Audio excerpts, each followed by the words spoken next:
Il problema è che cosa vogliamo fare di questa città, che cosa vogliamo che Venezia diventi da qui ai prossimi 50 anni.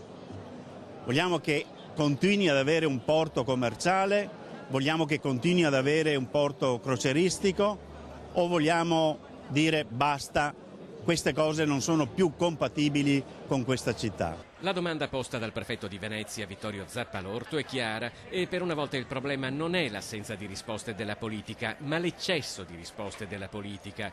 Nell'accelerazione sul dibattito grandi navi a Venezia, provocato dal disastro sfiorato domenica sul canale della Giudecca, si sono formati 3 partiti l'un contro l'altro armati. Regione e Comune sono per l'ampliamento del canale Vittorio Emanuele e l'approdo a Marghera, il Ministero Infrastruttura e Trasporti è per la deviazione della crocieristica a Chioggia. 2 fazioni alle quali se ne contrappone una terza che vorrebbe tenere l'arrivo delle grandi navi fuori dalla laguna, a Lido o a Malamocco. La tensione è altissima. Alla festa dei Carabinieri di Venezia, Luigi Brugnaro e il sindaco di Chioggia Alessandro Ferro siedono a pochi metri di distanza con 2 stati d'animo diametralmente opposti. Il fermo sostegno di Toninelli per Chioggia ha acceso gli entusiasmi del sindaco dei 5 Stelle. Avevamo già sentito le associazioni di categoria che ben accettano l'idea della crocieristica delle grandi navi a Chioggia. Spero vivamente che il ministro Toninelli scelga Chioggia come sito ideale per portare la crocieristica per il prossimo futuro. Me lo auguro davvero. Sta qua a pochi passi da lei c'è il sindaco di Venezia, Brugnaro, gliel'ha detto?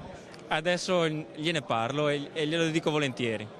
Ma deviare le grandi navi a Chioggia non suscita in Brugnaro lo stesso entusiasmo di Ferro. Il sindaco di Venezia parla di avvoltoi e ricorda i posti di lavoro che si perderebbero nella sua città. Non quello bene, lo dirà a tutti quelli che lavorano, 5.000 famiglie eccetera, insomma. Questo è il sindaco di Chioggia, va bene così. 5.000 famiglie spostate a Chioggia sarebbero e comunque rimarrebbe anche a Venezia una crocieristica. Per chi come la prefettura di Venezia è chiamata ad un ruolo di mediazione tra le parti, non sono questi i termini per arrivare ad impostare un dialogo che è inevitabile. Non bisogna fare una questione di Chioggia o di Venezia, bisogna tenere presente che gli interessi sono molto più ampi, sia di quello che è il Comune di Venezia sia di quella che è il Comune di Chioggia. Non possiamo ridurre tutto a una questione di campanile.